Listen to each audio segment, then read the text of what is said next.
네, 6.3 조기 대선 이제 열흘도 채 남지 않았습니다. 각 캠프 분위기는 어떤지 두 분 모시고 자세한 얘기 나눠보도록 하겠습니다. 김진욱 민주당 중앙선대위 대변인, 김성태, 김문수 캠프 국민소통위원장과 함께하겠습니다. 어서 오십시오. 예, 안녕하세요. 예. 자, 선거 운동 후반부에 접어든 캠프별 움직임부터 영상으로 먼저 보고 오시겠습니다. 저는 비법률가에게 대법관 자격을 주는 것은 저는 신중해야 된다, 좀 섣부르다 이렇게 생각합니다. 그런 문제는 좀 자중하라고 지금 오늘 아침에 지시도 해놓은 상태입니다.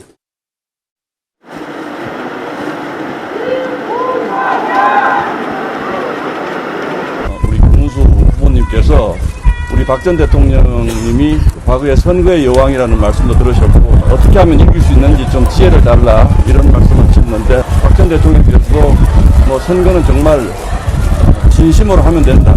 진정성 있게 국민들에게 다가가면 반드시 이길 것이다. 이런 말씀 하셨고. 예. 자, 이제 선거까지 시간이 정말 얼마 남지 않았습니다. 후보들도 상당히 좀 조심스러워하는 분위기인 것 같고 좀 안방을 지키기 위해서 노력하는 모습도 보이고 있는데 먼저 이 얘기부터 좀 여쭤봐야 될 것 같아요. 이재명 후보, 민주당 일각에서 비법조인도 대법관으로 될 수 있게 만들도록 하는 개정안을 추진 중인 것에 대해서 당과 본인 생각은 아니다. 이렇게 얘기를 꺼냈거든요. 이게 대선 후보와 상의를 하지 않고 당에서 이런 개정안을 밀어붙일 수 있는 겁니까?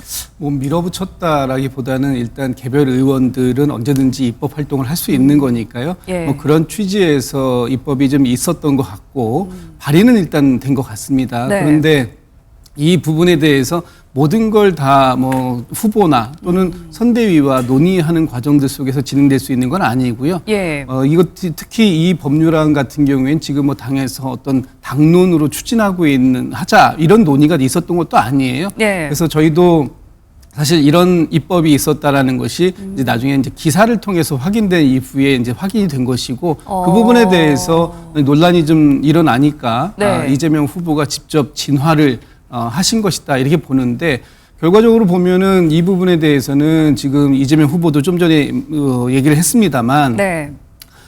비법조인이 대법관으로 될 수 있게 하는 부분에 대해서는 섣부르다. 네. 그리고 신중해야 한다라는 입장.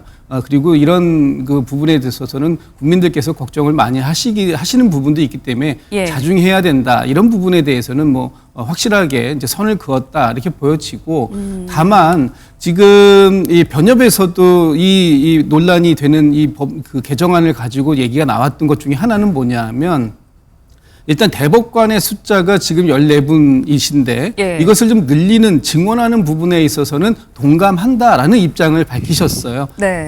그 얘기는 지금의 현재 이 대법관들께서 처리해야 할 이 사건들의 숫자가 상당히 많기 때문에 예. 너무 이 부분에 대해서는 좀 그 대법관의 숫자를 좀 증원해서 이 업무의 부담을 좀 경감시켜 줄 필요는 있다. 여기까지는 예. 동의가 된 것 같은데 과연 비법조인에 대해서도 그런 대법관에 임명될 수 있는 자격을 열어줄 것인가 예. 하는 부분은 좀 이견이 있는 것 같고 그 부분에 대해서도 이재명 후보가 당의 공식 입장이 아니다. 예. 그리고 이 부분에 대해서는 자중해야 된다라는 입장을 명확하게 한 만큼 앞으로 당에서도 이와 관련된 충분한 좀 논의가 더 있지 않을까 싶습니다. 그러면 개정안 추진 움직임은 여기서 멈추는 겁니까? 제 생각엔 일단 그렇습니다. 일단 예. 지금 이 국면에서 그 국민들께서 걱정하시는 바가 크다면 네. 일단 당내에서 이 부분에 대한 논의를 더 숙성시키는 것이 먼저 필요하지 않을까 싶습니다. 대선 후보도 몰랐고 선대위에서도 몰랐다. 좀 자중을 해야 한다라는 이재명 후보의 메시지, 그 속뜻은 어디에 있다고 보십니까? 이재명 후보 입장에서도 이제 국민 여론이 그동안 이제 민주당 중심의 이 거대 입법 권력이 예. 절제되지 않는 권력의 위험성에 대해서 우리 국민들이 누구보다 잘 알고 있고, 근데 이제 불과 대선을 지금 이제 열흘밖에, 오늘은 이제 9일 남았죠. 9일 남았죠. 그런 상황에서도 이제 박범계 이제 의원 같은 경우는 누굽니까? 법무부 장관까지 하신 분이고, 예. 또 이재명 대표의 핵심 측근 인사 중에 한 사람. 그러니까 이제 주로 사법 쪽은 이제 박범계 의원이 거의 다 공약이나 또 예. 조직, 뭐 인선 이런 것까지도 총괄하시는 그런 역할인데 이 부분이 대법관 정언안을 갖다가 대표 발의를 자기 중심적으로 냈는데 예. 그걸 뭐 아무래도 국민 여론이 안 좋으니까 후보 입장에서는 그걸 좀 자제하는 게 좋겠다 이런 입장을 냈지만은 근본적으로 후보 자신이 저런 법안이 발의되는지 모르고 있었다. 이거는 이제 좀 말이 안 되는 것 같습니다.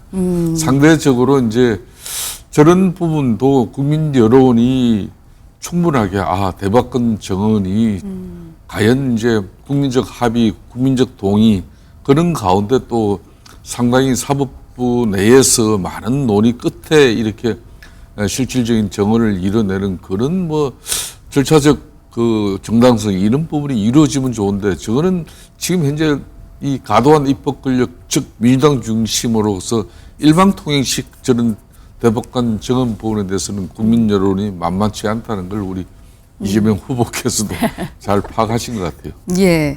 국민 여론을 의식한 발언이었다라고 말씀해 주셨네요. 김문수 후보의 행보도 좀 살펴볼까요? 어제는 박근혜 전 대통령을 만나고 왔거든요. 아무래도 보수층을 결집시키는 데 주력을 하겠다. 이런 행보로 읽으면 될까요? 저는 뭐 그렇게 읽어도 뭐 무리는 아니라고 봅니다. 왜 그런가 하면은 치열한 당내 경선을 치른 과정에 뭐 이 선거는 이제 치열한 경선을 치르면 이 경선이라는 것은 부모, 형제, 자식 간에도 이게 치르고 나면 돌아오지 않는 강이 돼버리고 예. 아주 왼수가 되는 건데 이걸 그 치열한 경업을 치르고 난 이후에 후유증을 치료하고 또 수습하는 시간도 없었어요, 사실상. 그뿐만 아니라 마지막 이제 또 최종적인 박혀 있는 한덕수 또 대행하고의 후보 단일화 문제가 있었기 때문에 예. 사실상 전통적 지지 기반인 TK와 PK에 상당히 우리 진영 후보에 대한 그 이완이 컸었어요. 네. 그러니까 혼란이 있었다는 거죠. 이걸 지금 현재 추스리고 이제 40% 후반대에 있던 지지가 이제 TK부터 이제 60%대 진입하고 PK도 이제 이재명 후보에게 분명히 지고 있는 상황에서 이제 좀 앞서가는 그런 측면에서 이 변화를 만들어냈죠. 예. 뭐 그런 가운데 박근혜 전 대통령은 그래도 TK 정치의 상징적인 그런 전직 대통령이니까 당연히 보수 결집에도 도움이 될 거다. 하나로 뭉치기 위한 어떤 그런 방문이고 좋은 메시지를 또 전달받고 했죠.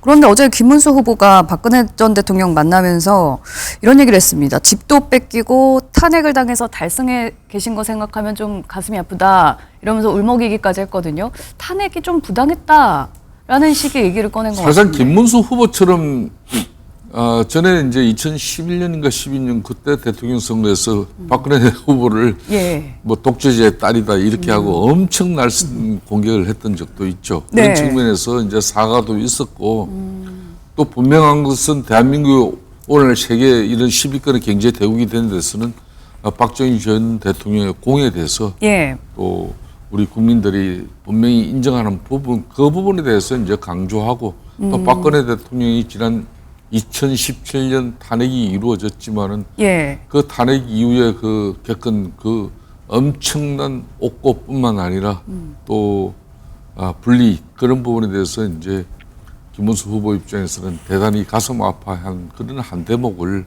좀 지적한 거죠. 과거는 과거다. 그렇습니다. 네. 김진욱 대변인님 어떻게 보셨어요?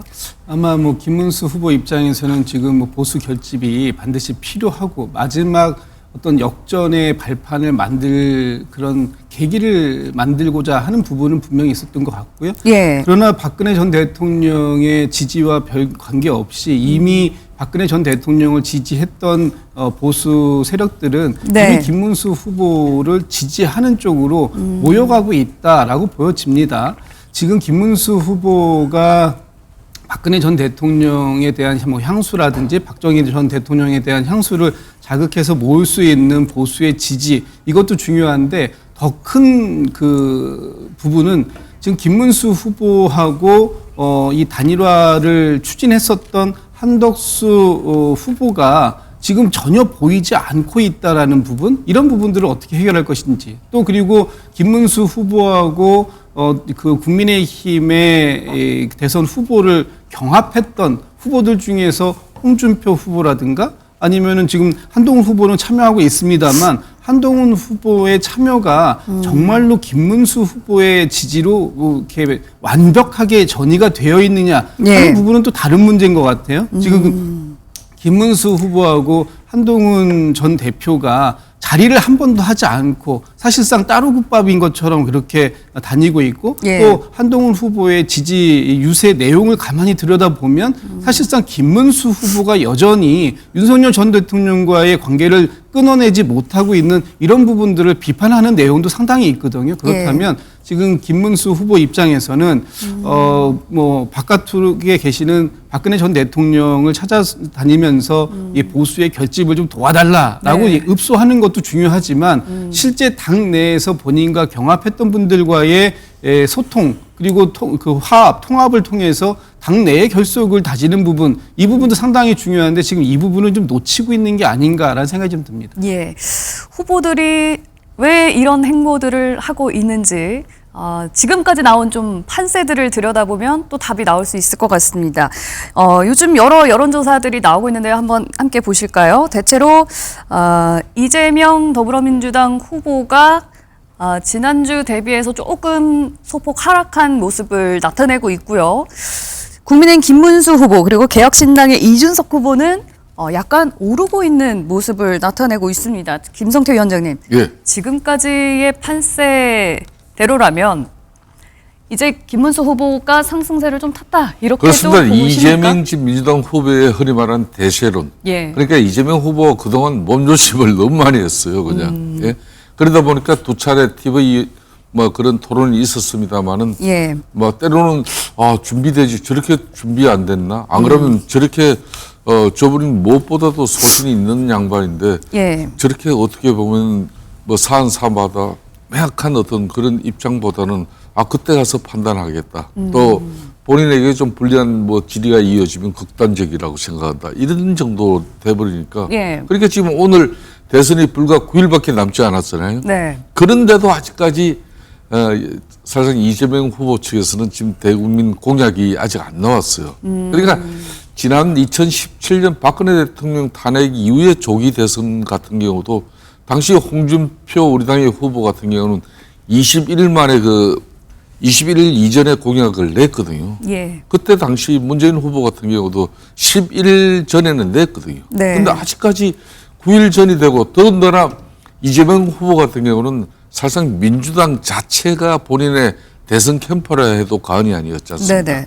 오래전부터 이미 민주당이 없어지지 않는 한 이재명 후보가 민주당 후보가 될 것이라는 것은 너무나 자명했기 때문에 너무나 많은 준비가 돼 있는데도 불구하고 왜 국민들에게 아직까지 공약도 내지 않고 있냐. 뭐 이런 부분들 이렇게 다 지켜보면은 그러니까 좀 이재명 후보의 그동안 절제되지 않는 그런 과도한 입법 권력 그리고 윤석열 전 대통령이 타협하지 않는 이 대통령 통치 권력이 지난 3년간 충돌하니까 국가와 국민이 불행해진 걸 우리 국민들 지켜봤어요. 그런데 민주당 중심의 국회 입법 권력이 앞으로도 3년 더 이루어질 거고 거기다 대통령 통치 권력 5년까지 엎어져 버리면은 대한민국은 총통국가가 되고 또 총독제가 될 수 있다는 그런 위험성이 이제 우리 국민들이 자각하고 또 상당히 인식하는 그런 계기가 되기 때문에 이재명 후보에 대한 견제 심리가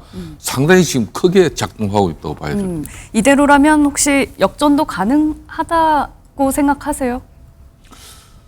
저는 그렇게 봅니다. 저는 지금 현재 뭐 단순히 그냥 보수 진영의 결집을 넘어가지고 결국은 심판은 중도 무당층인데 이 중도 무당층이 입법 권력과 대통령 또 행정 수반으로서의 이 통치 권력 그게 더해지면은 대한민국의 민주주의나 또 그 위험성에 대해서 이제 우려를 하는 거죠.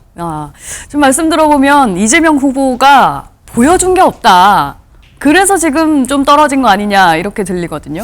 글쎄 보여드린 건 많은데 보시지 않은 게 아닌가라는 생각이 좀 드는데 지금 선거 공약서 공약 같은 걸 말씀 주셨습니다. 10대 공약에 대해서도 뭐 보여드리는 게 없다 이렇게 하시는데 지금 선거관리위원회 홈페이지에 들어가시면 모든 그 후보들이 10대 공약을 내게 되어 있습니다만 그걸 또 제출하지 않은 후보도 있고 그 10대 공약을 내게 되면 그 10대 공약을 우선순위를 어떻게 할 것인지, 재원 조달은 어떻게 할 것인지 네. 관련되어서 선거 공약서를 게시하게 되어 있습니다. 그런데 지금 6분의 후보 중에서 네. 유일하게 선거 공약서를 지금 선관위 홈페이지에 올려놓은 후보는 네. 이재명 후보밖에 없다라는 말씀을 좀 사실관계를 좀 바로 하나 좀 잡고 예. 말씀 좀 드리고요.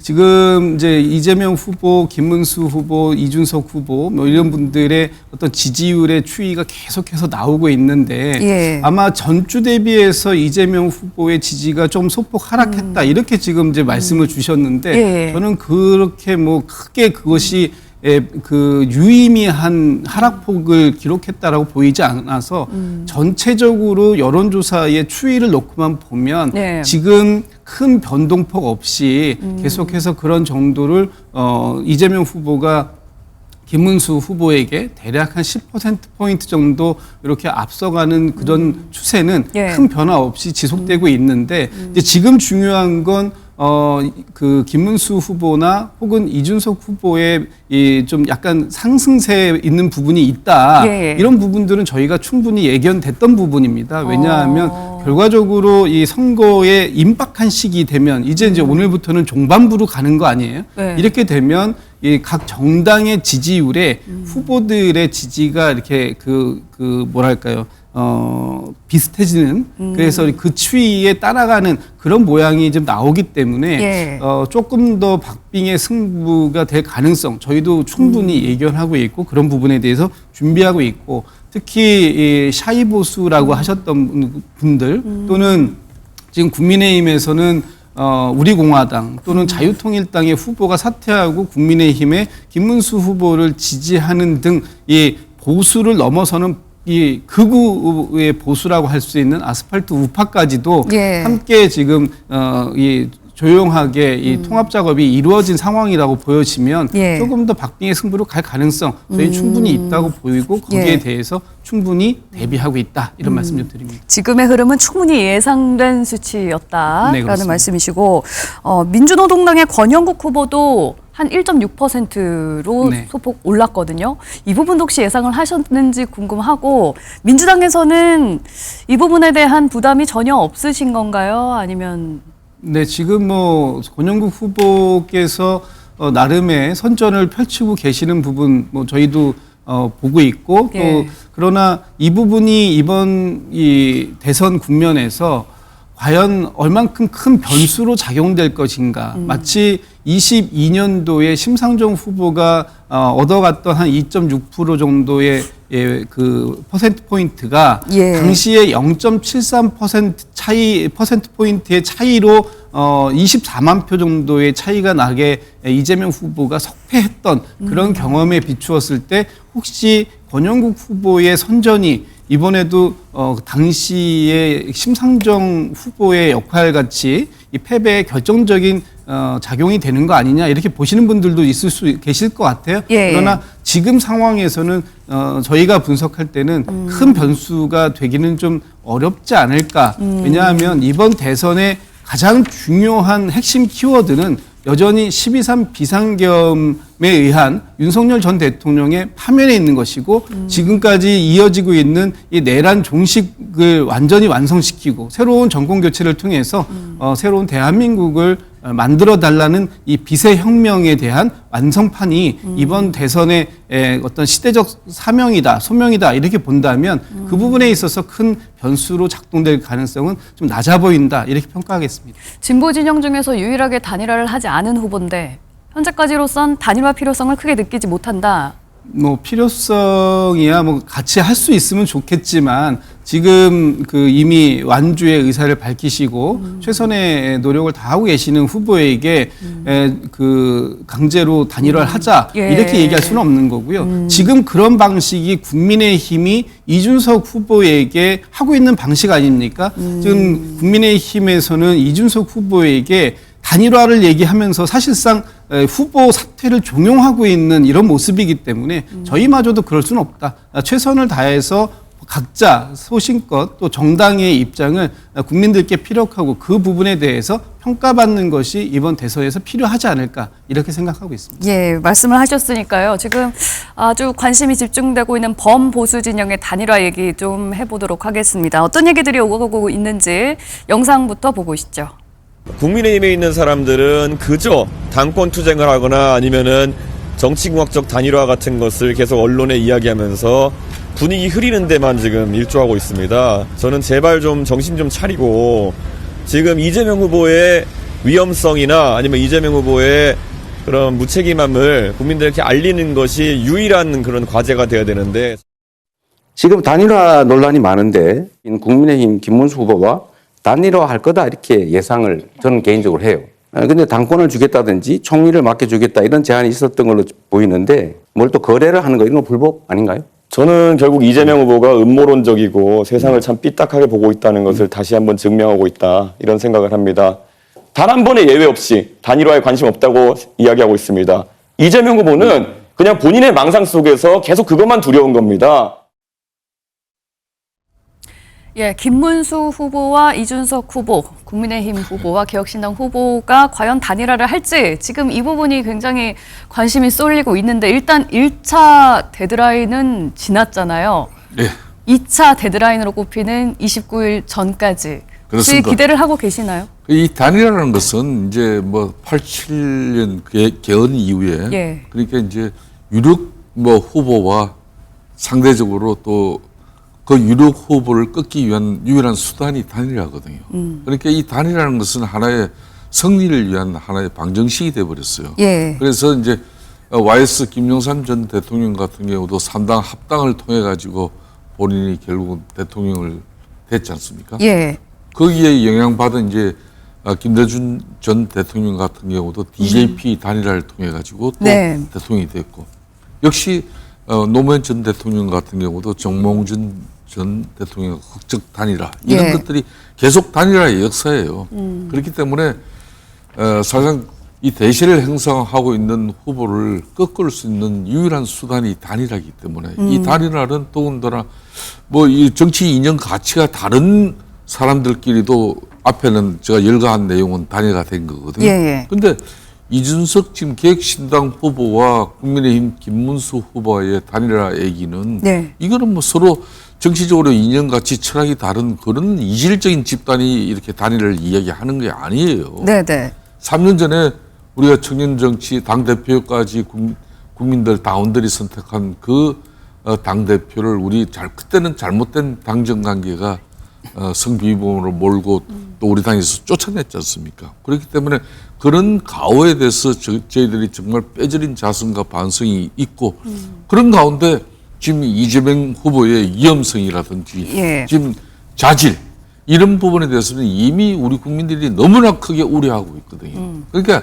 윤석열 전 대통령과 이재명 지금 민주당 후보 같은 경우는 타협하지 않는 대통령 통치 권력 그리고 과도한 입법 권력의 이 충돌은 불행이 온다는 걸 봤거든요. 그러니까 두 분을 다 적대적 공선 관계였고 심판과 청산의 대상이라 그랬어요. 예. 근데 윤석열 대통령은 12.3 비상계엄에 대한 분명히 오판이 있었기 때문에 네. 현재로서 파면이 이루어진 것이고 그럼 이제 심판이 된 것이고 그럼 청산의 대상인 이제 이재명 민주당 후보도 네. 이번 대선을 통해서 우리 국민들이 자연히 예. 더 이상 이제 정치가 이렇게 혼탁스럽고 혼란으로 대한민국 이 두 조각 나버리고 네. 이런 이 불행한 국가로서의 미래를 만들어갈 수는 없다는 걸 우리 국민들이 누구보다 잘 알죠. 단일화가 무조건 그렇기 때문에 단일화를 우리 국민들은 끝까지 지켜보고 또 희망의 끈을 놓지 않을 것이다. 저는 그렇게 보고 있습니다. 근데 국민의힘에서는 이제 단일화를 해야 된다라고 하는데 이준석 후보는 지금 그렇게 생각하지 않고 있잖아요. 아니 전화도 차단하고 있고 집으로 찾아올까 봐 거처도 옮긴다고까지 하고 있거든요. 이렇게까지 부인하고 있는데 이준석 후보는 결국에 단일화에 응할 거라고 보시는 건가요? 아니 우리 국민들이 원하고 예. 또 이재명 그러니까 지금 현재 민주당 후보가 당선이 확실시 되는 상황이라면은 자신이 이번에 대통령 선거에 나온 목적이 뭐겠습니까? 국민의힘 보수 정당의 후보를 떨어뜨리기 위해서 나오지 않았어요. 과거 어느 뭐 후보처럼 분명한 사실은 지금 이제 과도한 입법 권력의 중심에 섰던 민주당의 이재명 후보를 자신이 네. 직접 꺾겠다는 그 의지로 나왔기 때문에 이재명 후보를 자신이 꺾지 못하는 상황이라면은 그럼 당연히 단일화 논의를 막판에 할 수밖에 없는 거 아니겠습니까? 저는 그 희망의 끈을 결코 국민의힘이든 이준석 개혁신당 주변의 많은 사람들이든 놓을 수가 없다고 저는 보고 있습니다. 예, 결국에는 단일화를 할 거다라고 보고 계시는데 이준석 후보는 그럼 지금 뭘 고민하고 있을까요? 단일화도 할 거라고 보세요? 글쎄요, 뭐 단일화의 가능성 여부 저는 뭐 완전히 닫혀 있는 건 아닌 것 같아요. 이준석 후보의 발언이 강경하면 강경하게 단일화는 없다라고 얘기할수록 네. 또 단일화에 대한 필요성을 지금 국민의힘에서처럼 주장하시는 분들이 있기 때문에 예. 마지막에 어떤 선택을 할지는 뭐 이준석 후보가 또는 그 개혁신당이 정리해 내겠습니다만 네. 저는 좀 이런 말씀을 좀 드려보고 싶어요. 좀 전에 그 우리 존경하는 김 의원님께서 김문수 후보와 이준석 후보는 이념, 가치, 철학에서 다르지 않다. 그러니까 하나의 정당에서 함께 했던 사람이다. 이런 부분들을 말씀을 주셨던 걸로 저는 이해하는데 예. 그럼에도 불구하고 지금 저기 많은 국민들께서는 김문수 후보가 당선되는 것은 네. 윤석열 정부의 시즌2가 될 것이다. 이렇게 인식하고 있는 분들이 많습니다. 왜냐하면 김문수 후보가 보여줬던 이 12.3 비상계엄에 대해서 옹호하는 듯한 자세, 또 윤석열 전 대통령의 파면에 대해서 반대했던 그런 모습들.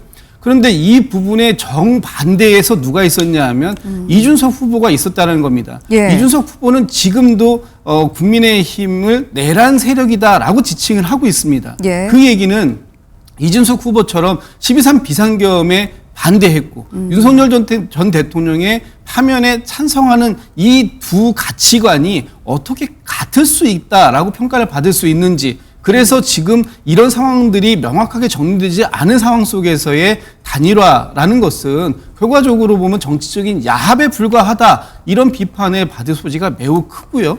그런 부분에 있어서 과연 김문수 후보가 어떤 입장을 바꿀지 뭐 이런 부분들은 여전히 남아 있는 부분이다라고 보이고, 저는 말씀 나온 김에 지금 제 개인적으로 한번 이런 생각을 해봅니다. 김문수 후보가 집권을 하게 되면 예. 윤석열 전 대통령에 대한 사면 복권은 이루어지는 것 아닐까.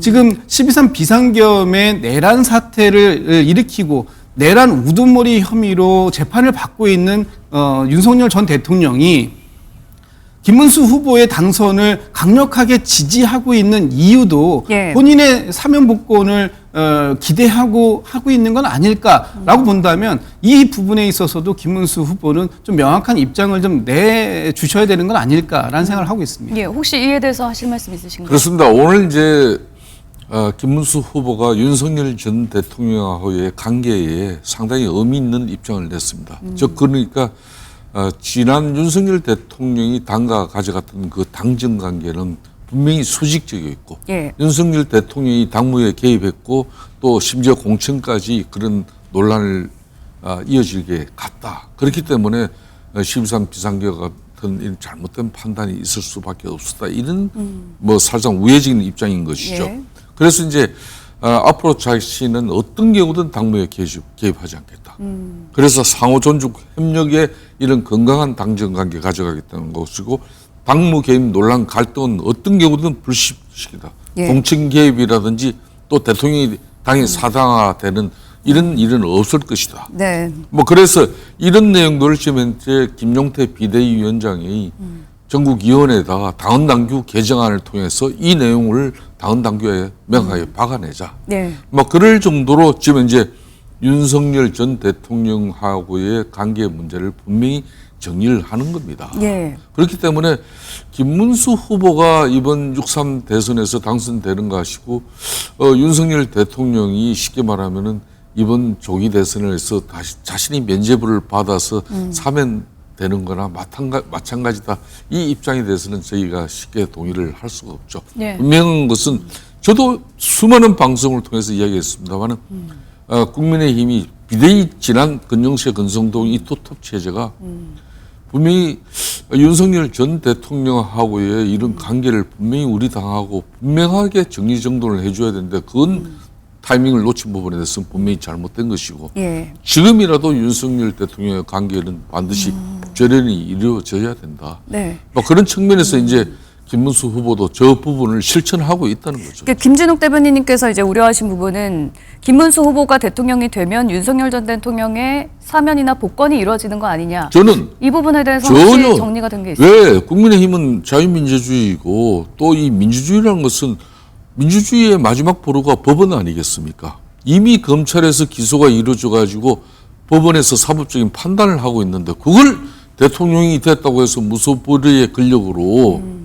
다시 윤석열 대통령의 재판을 갖다 중지시킬 수 있는 법을 우리는 가지고 있지 않아요. 근데 민주당 같은 경우는 지금 이재명 후보가 대통령이 되면 재판 중지법이라는 그 카드를 손에 쥐고 있지만 예. 국민은 그런 입법 권력이 없어요. 그렇기 때문에 그런 우려는 안 하셔도 저는 될 것 같아요. 예, 알겠습니다.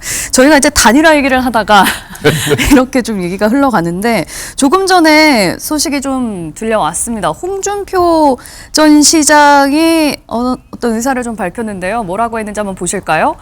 이준석에 대한 투표는 사표가 아니라 미래에 대한 투자다.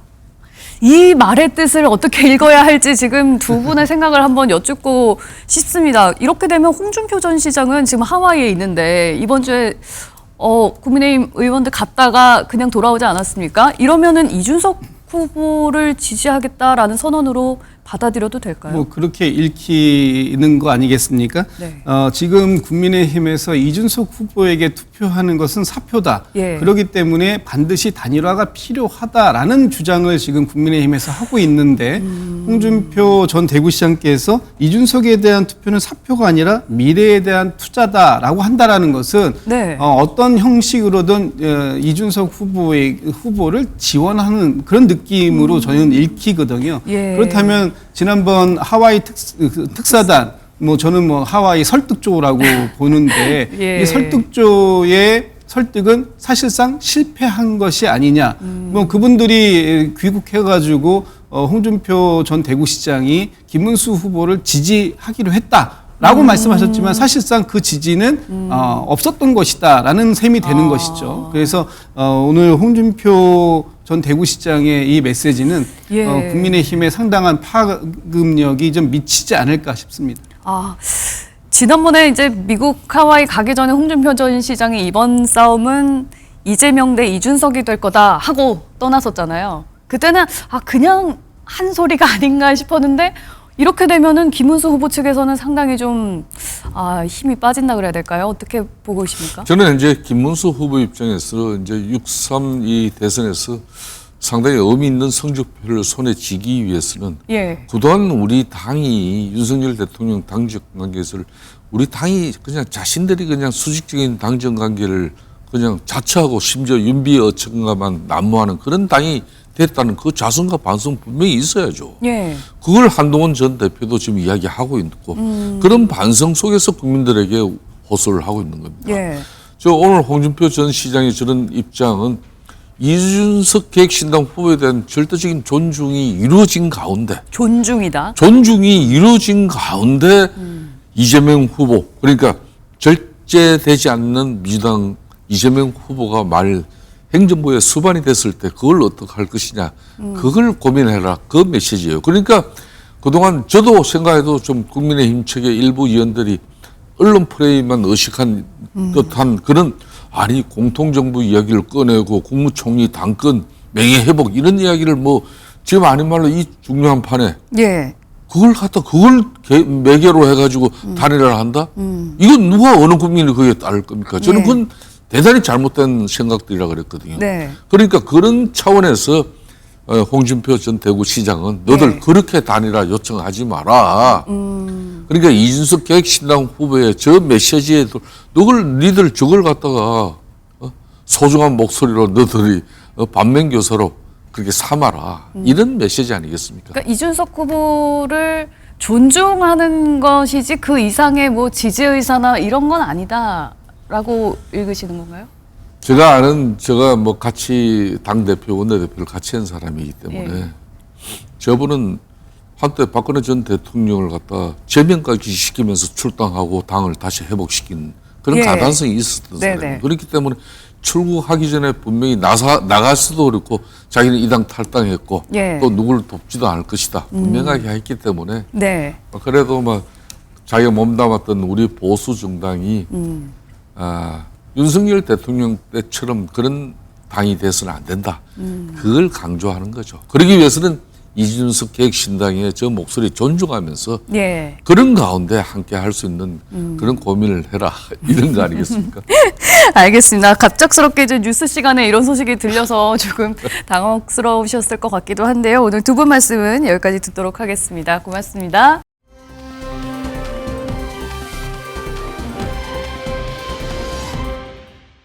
아직도 저 국회 친구들은 제 탓을 하고 싶어합니다. 홍준표 찾아서 4명이서 당통으로 하와이 여행 가고 한덕수 어디 갔는지 알 수도 없고 이준석에게 당을 넘기겠다고 뒤로 야합을 시도하고 윤석열 대통령은 부정선거 영화 보고 대선 앞두고 이게 뭐 하는 짓입니까? 윤석열 전 대통령 부부는 발목 잡지 말고 민주당으로 가십시오. 제가 이 옷을 입은 거 가지고 분실형되는 사람도 있는데 이거 여기에 왜 김문수 이름이 없습니까? 이건 신윤 떨거지들이 한덕수로 바꿔치기 하려고 일부러 이름 안 새겨서 나누는 거 아닙니까? 저는 이 유니폼에 한덕수가 아니라 김문수가 새겨지게 하기 위해서 이 친윤 쿠데타를 막아낸 사람입니다. 이어서 김종욱 민주당 선대위 언론특보 최수영 정치평론가와 이야기 나눠보도록 하겠습니다. 안녕하십니까? 안녕하세요. 예. 앞서서 이제 저희가 단일화 얘기를 좀 쭉 하고 있었는데 갑자기 좀 소식이 들어온 게 홍준표 전 시장이 이준석 후보에 대해서 약간 지지를 하는 건가? 이런 생각이 들 것 같은 얘기를 꺼냈거든요. 이준석 후보에 대해서는 사표가 아니라 미래에 대한 투자다. 이런 표현을 한 것은 어떻게 좀 해석을 해야 될까요? 뭐 이미 예견된 것 아닌가요? 하와이 가기 전에 뭐라 그랬습니까? 이번 선거는 이재명 대 이준석의 선거가 될 거다라고 얘기하면서 거의 제가 볼 때는 국민의힘 선거에 거의 그냥 흙을 뿌리고 갔던 거나 마찬가지 상황이었어요. 제가 방송할 때마다 뭐라고 얘기하냐면 국민의힘 같은 경우는 기본적으로 이준표로 지칭되는 네. 이준석, 홍준표라고 하는 두 인물을 통해서 보수를 재편하려고 하는 서로의 이익이 상당히 맞아떨어진다. 예. 그리고 이번 대선에서 홍준표 전 대구시장은 선거에 불개입하면서 네. 실제적으로는 대선 이후에 판을 만들려고 하는 것이다. 근데 그 판을 만들기 위해서 자신과 함께 보수 세력의 새로운 재편을 할 수 있는 인물은 누굴까? 예. 그건 이준석이라고 이미 얘기를 하고 하와이로 갔다라는 생각이 들어서 뭐 저 얘기는 네. 국민의 입장에서 상당히 기분 나쁜 얘기일지 모르겠습니다만 예. 당연히 6월 3일 이후에는 국민의힘 내부에서 보수 세력을 어떻게 재편할 것인지 또 국민의힘의 당권은 어디로 갈 건지 그리고 국민의힘은 어떻게 변화해야 되는지에 대한 상당히 많은 혼란이 있을 수밖에 없고 예. 혼란이 있는 과정에서는 합종 연행은 당연한 거겠죠. 저는 합종 연행을 위한 사전적 포석이라는 생각이 들어서 예. 실질적으로 제가 여기서 매번 나와서 말씀드립니다만 네. 국민의힘의 지금 대선 선거운동은 대선 선거운동이 아니라 예. 사전 당권 선거운동이라고 말씀드렸던 것처럼 저는 그런 흐름으로 좀 흘러가고 있는 것이 아닌가라는 생각이 듭니다. 차후 국민의힘의 재편을 위한 그런 그림이다라고 보셨는데 지금 한창 선거 과정 중이고 단일화 얘기 논의가 한창이잖아요. 그런데 홍준표 전 시장이 저런 얘기를 했다. 어떻게 읽으셨습니까? 그러니까 이준석 후보에 대한 메시지라고 저는 봐요. 단일화 하지 말라는 뜻으로 읽혀집니다. 아, 단일화를 네, 하지 네, 말아라? 네, 그러니까 끝까지 독자 노선 끝까지 취해라. 독자 노선 취해라. 그러니까 이제 그 지금 그러니까 수미상관 같은 거예요. 그러니까 출국할 때 이번 대선은 이재명 대 이준석, 예. 그다음에 끝까지 이준석 단일화하지 말고 완주해라. 그러니까 미래에 대한 투자라는 것을 이제 강조하면서 지금 사실상 국민의힘 쪽에서 일각에서 얘기 나오는 얘기가 이제 이준석 후보가 완주하게 될 경우 그 표는 사표가 될 거라는 그런 얘기를 많이 하면서 결국은 보수의 그런 그 연대로서 함께 한다 그러면은 또 이준석 후보도 보수의 자기가 적장자라는 얘기를 쓰기 때문에 네. 그렇다면은 이번 대선에서 이재명 후보를 막기 위한 일종의 보수연대라는 차원에서 단일화를 하자 지금 이런 얘기잖아요. 예. 근데 거기에 대해서 이제 그 미래에 대한 투자라고 얘기했던 거는 이제 이준석 후보에게 지금에서의 단일화는 의미가 없고 또 장기적으로 당신은 이제 일반 블루칩 같은 정치적인 블루칩 같은 거라 얘기를 했는데 예. 저는 그래서 사실 저도 특사단 그때 얘기 나왔습니다만은 저도 그때 의미 없다고 본 게 이 후보가 그러니까 홍준표 전 시장이 떠나자마자 빠삐용 가사 올리고 막 이런 것들을 보면서 예. 저는 사실 느낀 바가 있었어요. 이분이 그냥 체면 치레만 해줬구나라는 생각이 있는데, 근데 참 저는 그 생각은 듭니다. 그래도 본인이 몸담았던 정당이고 탈당은 했지만 네. 거기서 당 대표를 하고 원내 대표를 하고 그다음에 거기에서 심지어 대선 후보 본경선까지는 한 번 나갔고 두 번까지 대선 예비 후보까지 하셨던 분이, 우리 속담에 이런 말이 있어요. 마시던 우물에 침은 뱉지 마라라는 말이 있는데, 이 마시던 우물을 저렇게 하면 되겠습니까? 아무리 그래도 그렇지 선거가 이제 열흘 남은 입장에서 예. 저는 원로로서 저는 정말 그래도 저는 SNS에서 정말 저 말씀을 좀 아껴주길 바랐는데 예. 지금 사실 오늘 내일이 단일화의 마지막 고비거든요. 네. 그 날에 앞서서 저렇게 짧은 메시지 하나 올려서 완주해라는 뜻의 한 것은 예. 참 제가 보기에 지금 국민의힘 입장에서는 참 무릎에 힘 빠지는 얘기가 될 수밖에 없습니다. 그러면 이준석 후보는 홍준표 전 시장의 만약에 속뜻이 그게 맞다면 단일화를 하지 말아라, 끝까지 완주해라 라는 이제 해석이었다면 단일화 안 할 거라고 보세요? 그러니까 사실 저는 솔직히 말씀드리면 굉장히 오늘까지도 저울질하고 있을 거라고 생각을 했습니다. 그런데 저런 메시지 하나가 이준석 후보에게 굉장히 결정타가 될 수 있거든요. 그래서 저는 사실 이제 내일 나오는 이제 수요일부터는 이제 여론조사 공표 금지 기간이니까 내일 나오는 여론조사가 주로 ARS가 많아요. 그러면 예. 거기서 추세선이 이제 김문수 후보가 더 올라가고 이준석 후보도 보합세 내지 조금 더 올라가고 이재명 후보가 조금 빠지는 그런 예. 양상이라 그러면 단일화를 해야 한다는 시기거든요. 딱 그쵸. 근데 그걸 앞두고 지금 이게 나왔다는 거죠. 그렇다면 이 후보 입장에서도 생각이 더 복잡해질 수밖에 없고 예. 이렇게 되면 좀 아까 시계추처럼 왔다 갔다 하다가도 결국은 본인 생각으로 갈 수도 있지 않는가 그런 생각이 들어서 왜 이 시기였느냐 하는 생각이 듭니다. 아, 그렇군요. 네. 이준석 후보의 지지율이 최근 여론조사 보면은 10% 넘는 것들도 나오고 있잖아요. 20%가 좀 중요한 수치 아니겠습니까? 어떻게 선거를 끝까지 완주를 하려면 이 선거 비용 문제, 보전 문제도 무시할 수 없을 것 같은데 10%가 나올 것 같다. 한 절반은 보전받을 수 있다라고 한다면 이 후보 측에서는 끝까지 가봐도 되겠는데 라는 생각하지 않겠습니까? 제가 볼 때는 이준석 후보가 입장을 좀 명확히 할 필요가 있죠. 저는 그래서 양득구육이라고 생각을 하는데 예. 뭐 양머리를 걸어놓고 자기는 단일화 안 하겠다고 계속 얘기하는데 네. 실제로는 명태균 씨랑 통화하잖아요. 뭐 본인이 전화 왔다고 얘기합니다만 네. 명태균 게이트라고 하는 것 자체 관련해서 얼마나 많은 의심을 받고 있습니까? 그럼 전화도 받지 말아야 되잖아요. 아니 단일화를 요구하고 있는 국민의힘 중진 의원들에 대해서는 아예 전화를 안 받도록 했다고 얘기하면서 예. 명태균 씨 전화는 받아요. 그러면서 명태균 씨가 무슨 얘기를 했느냐? 잘 기억은 안 나는데 단일화 얘기를 명태균 씨가 했다는 거예요. 예. 전 그렇다면 어떤 형태로든지 명태균 씨가 이준석 후보에게 단일화를 조언했다라고 하는 것, 전 이게 어떤 이야기인가라고 하는 부분에 대한 본인의 설명이 필요하다는 생각이 들어서 예. 여전히 이준석 후보는 아까 말씀하신 것처럼 양손에 떡을 들고 있다. 단일화를 할 수도 있고 단일화를 안 할 수도 있다는 생각이 드는데 일단 이준석 후보는 2등이 아니에요. 3등 후보입니다. 예. 3등 후보이기 때문에 지금 표가 모자른 상황이에요. 네. 단일화의 수혜는 누가 보느냐? 2위가 볼 수밖에 없습니다. 예. 3위는 거기에 따른 이익을 나누는 거거든요. 그래서 국민의힘 같은 경우 친윤 측에서 당권 줄게 얘기한 네. 거고 예. 또 김문수 후보는 직접 나와서 총리 줄게 얘기하는 거예요. 예. 후보만 김문수 후보를 만들어주면 뭐든지 다 줄게라고 얘기하는 거거든요. 근데 문제는 네. 한번 쫓겨난 적 있잖아요.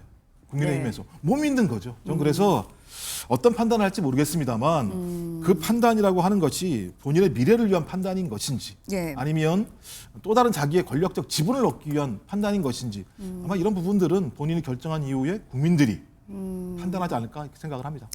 만약에 김문수 후보와 이준석 후보가 단일화를 한다면 그 결과가 플러스가 될 수 있을 것인가. 뭐 지금 나온 여론조사상으로는 단순 합산했을 때 이재명 후보를 조금 앞서는 것으로도 나타나고 있지만 만약에 단일화를 했을 경우에 이 두 사람의 화학적 결합이 가능한가. 이 여부도 단일화를 결정하는 데 중요한 요소가 될 수 있지 않겠습니까? 그래서 단순할 수 없는 거죠. 예. 그 지금 정치판인데 예. 1+1을 하면 2가 넘어갈 것이다. 예. 뭐 이렇게 얘기를 하는데요. 지금 예. 합치면 넘어간다. 근데 그 지표를 보면 넘어가지가 않아요. 예. 1+1은 2가 아니라 1.78 정도밖에 안 되는 상황입니다. 그리고 네. 특히 제일 큰 문제는 이준석 후보예요. 예. 그러니까 김문수 후보로 단일화됐을 경우에는 일정 부분 이준석 후보를 지지했던 사람들이 김문수 후보에 지지하는 형태로 넘어오는 것이 더 많습니다. 대신 이준석 후보로 단일화됐을 경우에는 국민의힘의 지지층 같은 경우가 잘 넘어오질 않는 상황이에요. 예. 일단 결론적으로 단일화를 했을 때 효과가 더 많은 쪽으로 가야 되는 상황 아니겠습니까? 그럼 이준석 후보가 자기에게 단일화를 하라고 말할 수 없는 상황으로 갈 수밖에 없는 상황이다. 그럼 김문수 후보에게 줄 수밖에 없는 건데 예. 김문수 후보를 주면 이준석 후보는 뭘 얻죠? 그야말로 당권인가요? 전 그렇다면 이거 거래죠. 매우 애매모호한 상황이 전 됐다고 생각을 해요. 예, 알겠습니다. 당권 거래설 얘기는 조금 이따가 또 자세히 얘기를 나눠보도록 하고, 국민의힘에서는 단일화를 해야 이번 선거에서 좀 승리할 수 있지 않겠냐, 이런 분위기 아니겠습니까? 단순 지금 말씀하신 것처럼 이게 수치라는 게 단순 합산이 1 더하기 2이 일어나는 건 정치는 아니에요. 그러니까 과연 이게 단일화 한다고 시너지가 나느냐라는 질문은 타당한데, 근데 선거 지금 막판이잖아요. D- 이제 내일이면 9가 되는 날입니다. 자, 그러면은 선거라는 건 기본적으로 기세 싸움이고 흐름의 싸움입니다. 그러니까 지금 생각해 보십시오. 이준석 후보가 그나마 2자릿수 가까운 지지율을 계속적으로 유지하고 있는 것은 일종의 방파제, 댐 역할을 하고 있는 거거든요. 그러니까 국민의힘의 실망에서 빠져나가고 있는 합리적 보수라든가 개혁 보수 이 사람들이 이재명 후보로 가거나 혹은 네. 아예 투표 포기로 가는 걸 막아주는 일종의 방파제 역할. 지난번 그 총선 때 생각을 하면은 지민비조, 즉 지역구는 민주당, 그다음에 비례는 조국혁신당으로 해가지고 네. 민주당이 실망한 지지층이 투표 포기로 안 가고 이제 그나마 새로운 정당에 표를 주는 그 모델로 저는 보고 있는데 예. 그렇다 그러면은 만일 여기에서 지금 뭐 이준석 후보를 지지했던 핵심 지지층 혹은 김문수 후보를 지지했던 핵심 지지층이 서로가 단일화했을 때 실망해서 빠져나간다? 그렇게 안 나가는 선거입니다. 이 선거는 지금 그게 빠져나가는 전제 조건이 하나 있다 그러면은 네. 이 선거가 그래도 안 되는 선거면 빠져나갑니다. 근데 이 선거가 내가 참여했을 때 이기는 선거가 된다고 판단했을 때는 예. 이재명 후보로 가지 않을 표들은 합하게 돼 있습니다. 저는 그런 측면에서 어차피 대선은 우리나라 역사상 모든 선거에서 최고 투표율을 찍는 선거입니다. 예. 기본적으로 70이 나오는 선거이기 때문에 저는 그런 측면에서 단일화를 만일 지금 한다 그러면은 이게 시기적으로도 매우 지금 긴박한 상황에서 하는 것이기 때문에 저는 이탈표가 그렇게 많지 않을 것이다. 그런 측면에서 단일화의 시너지는 그 어느 때보다도 높고 그 단일화의 시너지가 이재명 후보와 사실상 지금 그 1강, 2중, 3약으로 분류되는 선거가 2강, 양강 구도로 배치될 경우 정말 말 그대로 51대 49의 진영 싸움으로 갈 경우에는 네. 예측할 수 없어요. 그렇기 때문에 전 지지율은 빠지지 않기 때문에 시너지가 날 수 있는 가능성은 충분하다라고 말씀드리겠습니다. 네, 뭐 말씀하신 것처럼 국민의힘에서는 단일화에 이제 조급할 수밖에 없는 상황이 점점 돼가고 있는 것 같아요. 이런 와중에 이제 앞서서 얘기하셨던 당권 네. 거래설 논란이 좀 나오고 있지 않았습니까? 국민의힘에서 이준석 후보에게 당권을 줄 테니 단일화를 하자라고 제안을 했다라는 게 개혁신당의 이준석 후보 측에서 나온 얘기거든요. 그렇죠. 네. 이 얘기로 지금 국민의힘 당 내에서 또 막 파열음이 나오면서 이러다가 뭐 자중질환이니 또 갈라지는 거 아니니 여러 얘기가 나오고 있습니다. 지금 똘똘 뭉쳐도 힘든 그렇죠. 상황이잖아요. 제가 기세 싸움이라고 얘기했는데 예. 그건 자멸하는 거예요. 근데 두 가지 측면이 있습니다. 자, 첫 번째 측면은 뭐냐면 혹시 이게 정말 그 말한 그대로 친윤 측에서 당권 거래설을 제안했다. 예. 그러면 정말 그런 해당 행위자들이에요. 왜냐하면 당권을 준다고 당권이 무슨 뭐 수의 계획하는 등기 권리증입니까? 예. 이게 그냥 왔다 갔다 그냥 개인 간 양도가 되는 겁니까? 말도 안 되는 얘기를 하면서 더더군다나 친윤이라면 사실은 이준석 후보를 쫓아냈던 사람들입니다. 근데 그 사람들이 무슨 염치로 당권 운운합니까? 그러니까 저는 예. 사실이 아니라고 생각을 할 수도 있는데 만일 그게 사실이라 그러면 네네. 이건 해당 행위고 이 선거를 스스로 파멸로 이끄는 길입니다. 그리고 두 번째 만일 하지 않았는데 예. 이준석 후보 측에서 이걸 침소봉대하거나 네네. 혹은 약간 그 양념을 쳐서 약간 틀었다, 왜곡을 했다. 이러면 이거는 사실상 선거판을 흔들려는 일단 계략인 거죠. 근데 이 두 가지가 저는 어쨌든 국민의힘에서 뼈아픈 거는 뭐냐면 예. 당권 거래설이 지금 나온다는 얘기는 뭐냐면 네. 대선 패배를 전제로 한 것들이거든요. 자, 그러니까 이게 민주당이 원하는 프레임입니다. 어차피 국민의힘은 대권에 관심 없고 당권 먹으려고 저렇게 지금 치열하게 개파 싸움하는 집단들인데 예. 당신들 표를 줄 수 있겠어요? 라고 국민에게 이렇게 프레임을 짜는데 스스로 말려드는 거잖아요. 네. 그러니까 단일화는 대의 명분이 가장 우선적으로 돼야 되는 겁니다.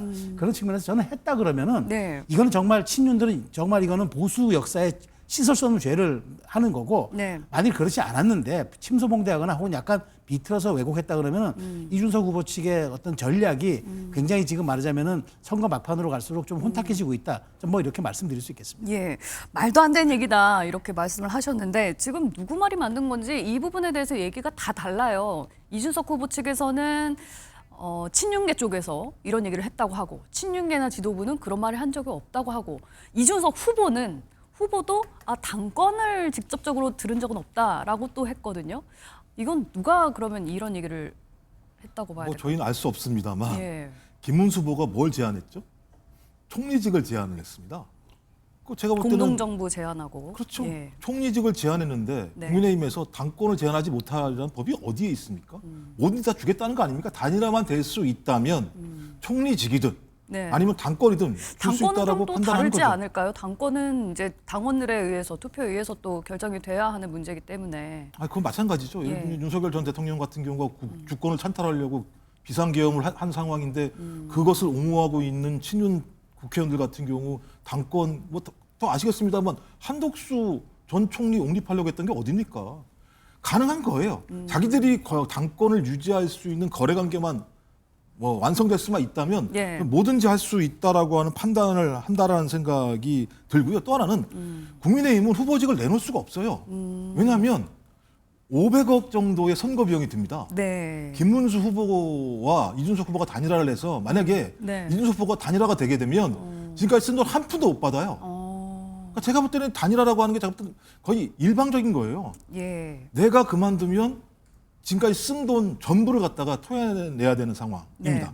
전 그래서 지금 상황 자체와 관련해서 저는 계속 말씀드립니다만 네. 대선 승리를 위한 어떤 방법론은 아닌 것 같다.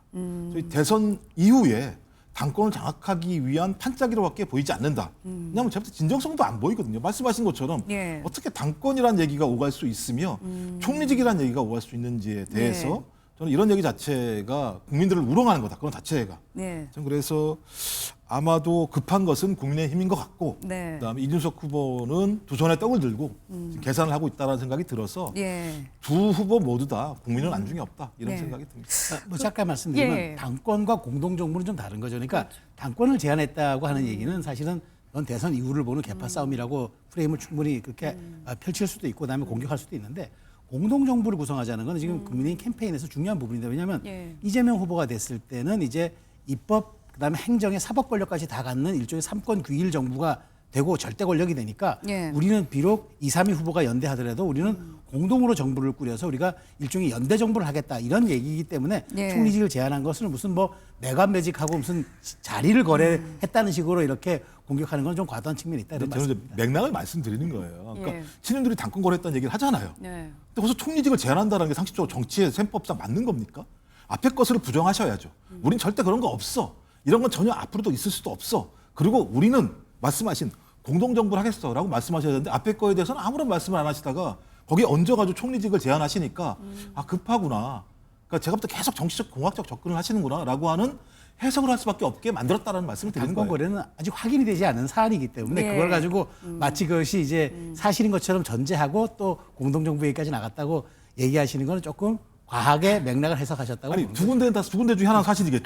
그러니까 예를 들면 이준석 쪽이 거짓말을 하거나 예. 아니면 국민의힘 쪽이 거짓말을 하거나 예. 둘 중에 하나 아니겠어요. 그건 뭐 사실관계 따져봐요. 그렇죠. 아직까지는 이제 그러니까 단일화- 예, 밝혀지지 않았으니까. 단일화를 위해서 제가 볼 때는 정치공학적 지금 예를 들면 계산을 하고 있는 건 사실인 거잖아요. 예. 국민한테 물어본 적이 없어요. 네네. 전 그런 행동 자체가 제가 볼 때 되게 예를 들면 국민을 무시하는 선거운동 방식이다라는 말씀을 그러니까 이게 누구도 얘기한 사람이 없다고 하는데 그러면 이 얘기가 왜 흘러나왔냐. 그 배경에 대해서도 좀 말들이 많이 나오고 있습니다. 친윤계 쪽에서 이제 차기 당권에 친한계가 들어가는 걸 막기 위해서 이런 얘기 흘린 거 아니냐. 아니면 오히려 친한계 쪽에서 오히려 자작극을 꾸민 거 아니냐 이런 얘기 나오고 이준석 후보가 갈라치기를 한 거다 이런 얘기까지 나오고 있는데 뭐 이걸 가능성을 어디에 있다고 봐야 되나요? 그러니까 D-10에서 선거 지금 이런 소모전을 할 때냐고요. 그러니까 저는 물론 저는 이게 왜 흘러나오는지 모르겠습니다만은 이제 이준석 후보를 끌어들이기 위한 어떤 고도의 말하자면은 이제 전략들이 난무할 수 있어요. 그렇게 누가 아이디어를 내거나 뭐 좀 뭐 정치 컨설팅하는 측면에서는 예. 여러 가지 전략적 측면을 할 수가 있어요. 그렇지만 네. 저는 이렇게 생각합니다. 그러니까 기본적으로 자 당권이라는 게 대선에서 졌어요. 이재명 후보가 당선되면은 사실상 절대 권력입니다. 그러면 거기에 제3당이 있고 그다음에 제2당의 당권이 무슨 의미가 있습니까? 네. 저는 그건 정말 그거는 우리가 흔히 하는 말로 네. 이재명 후보가 당선되는 순간 막 현타가 올 겁니다. 예. 현실 자각 타임이 옵니다. 그때부터는 그런 얘기들이 별로 의미가 없어요. 근데 지금 입장에서 벌써 그 얘기를 한다? 다만 저는 이런 생각은 듭니다. 지금 모든 후보들이 지금 심지어 하와이에 가 있는 홍준표 전 시장조차 예. 박지원 의원은 당권에 관심이 있을 거라고 슬쩍슬쩍 흘립니다. 그러니까 지금 이거는 민주당이 가장 원하는 프레이밍입니다. 그러니까 네. 국민의힘은 대권이라든가 이런 어떤 말하자면은 지금 눈앞에 닥친 이 사안에 중요한 게 아니라 네. 본인들 살려는 각자 도생에 관심이 있다. 근데 여기에 대해서 우리가 아닌 거라면 단일 대우를 펼쳐줘야 되는데 이쪽의 캠페인 자체가 지금 그것이 맞는 것처럼 사분오열돼 있다는 게 저는 문제라고 보는 겁니다. 네. 그러다 보니까 끊임없이 이런 얘기들이 재생산되고 이준석 후보를 중심으로 단일화 또 진행돼야 하고 하니까 이런 문제들이 자꾸만 나오는데 저는 이쯤이면은 예. 김문수 후보가 당무 선거도 있습니다. 예, 정리해줄 필요가 있다. 그리고 네. 우리 국민의힘에 대해서 정확한 입장을 천명함으로써 이 위기를 돌파해야지 자꾸 당권 얘기하면 코끼리는 생각하지 말라 할수록 자꾸 코끼리만 생각이 나는 법칙입니다. 예. 네. 맞아요. 말씀하신 것처럼 국민의힘에서는 지금 일단 당장에 있을 선거를 위해서 그렇죠. 대선을 위해서 지금 똘똘 뭉쳐야 하는 상황입니다. 이런 상황에서 한동훈 전 대표 김문수 후보에 대한 유세를 적극적으로 이제 하기 시작했는데요. 화면 먼저 보고 오시겠습니다. 이번 누굽니까? 김문수 대통령 김문수 바로 누가 해내겠습니까 그 일을? 예, 뭐 한동훈 전 대표가 김문수 후보에 대한 유세에 나서고 있기는 한데 지금 보시는 상황이 응원복에 김문수 후보의 이름도 적혀 있지 않고 또 막상 다니다 보면은 김문수 후보보다는 오히려 한동훈 전 대표에 대한 구호가 더 많이 들리고 있는 상황인 것 같습니다. 어떻게 보고 계십니까? 그러니까요. 제가 계속 이번 대선이 당권 경쟁이라는 말씀을 드리고 싶지는 않은데 예. 행태를 보십시오. 경선에서 패배한 홍준표 전 대구시장은 탈당하고 하와이로 날아가 버립니다. 네. 아니, 하와이로 탈당하고 날아갔으면 왜 특사를 보냅니까? 특사 보내지 말아야죠. 절연을 해야 되는 게 맞죠. 근데 또 특사까지 보내는 상황이죠. 예. 그다음에 또 경선에서 탈락했던 한동훈 전 대표 같은 경우는 많은 사람들이 열심히 선거운동하고 있는데 본인은 먹방하고 있고 키타방하고 있고 그래서 엄청난 비판이 있으니까 그제야 와서 선거운동을 전개했는데 이름은 없고 네. 내부에서 선거운동을 하면서 누굴 공격하느냐? 또 친윤계를 공격을 하는 일이 벌어져요. 이런 행태들을 보면서 이게 뭐 하는 거지? 네. 진짜 선거운동을 지금 하고 있는 건가? 김문수 후보를 위해서 많은 분들이 협동하고 단결해서 지지층들을 결집하려고 하는 건가? 전혀 그렇게 보이지 않는 거예요. 예. 그러니까 많은 분들이 저 당은 대선 승리에 대한 관심보다는 그 이후에 어떤 것에 더 관심이 많은 거 아닌가라고 계속 질문을 하는 건데 네. 또 답은 안 주세요. 그러시면서 단일화를 하겠다고 말씀을 하세요. 예. 단일화라고 하는 것도 마찬가지입니다만요. 집안이 잘 정리가 돼야 단일화도 잘 할 수 있는 거예요. 집안 정리도 안 되는데 어떻게 단일화를 할 수 있다고 말씀하시는지 모르겠다는 생각이 들어서 네. 저는 말씀하신 것처럼 지금 상황 자체들이 정리가 안 되는 상황이다. 그리고 한동훈 후보도 저는 이해가 안 되는 게 가서 김문수 후보를 돕기보다는 자기의 정치적인 어떤 요구 사항들을 계속 주장한단 말이에요. 그리고 또 어떤 요구 사항이요? 친윤계 나가라 이런 친윤계가 나가면 그 자리를 누가 들어가겠습니까? 친한계가 들어갈 수밖에 없는 상황이죠. 그다음에 유세하고 있는데 유세 현장에 와서 김문수를 연호하는 게 아니라 한동훈을 연호하는 모습들을 보면서 거기에 계신 다른 국민들은 예. 그 모습을 어떻게 보겠는가라는 생각이 들기 때문에 저는 빠른 시일 내에 김문수 후보가 정리해야 됩니다. 진짜. 예. 이런 상황을 그대로 방치한다면 국민들이 볼 때 대선 후보를 하고 대선 선거 운동을 하고 있는 것인가에 대한 의심이 들 수밖에 없기 때문에 예. 지지층이 결집하기 되게 어려운 상황이 될 수 있다는 생각이 듭니다. 예, 한동훈 전 대표가 저 김문수 후보의 이름이 적히지 않은 이 티셔츠를 입은 이유에 대해서도 설명을 했어요. 네. 친윤계 때문이다. 친윤계 때문에 이렇게 이름도 적히지 않은 옷을 입을 수밖에 없지 않았느냐라고 화살을 돌렸거든요. 네. 그 상당히 좀 수위가 높은 네. 발언까지 써가면서 친윤계에 대한 비판을 내고 있는 목소리, 이건 어떻게 들으셨습니까? 우리가 흔히 쓰는 이제 그 관용구적인 용어 중에 선당 후사라는 말이 있습니다.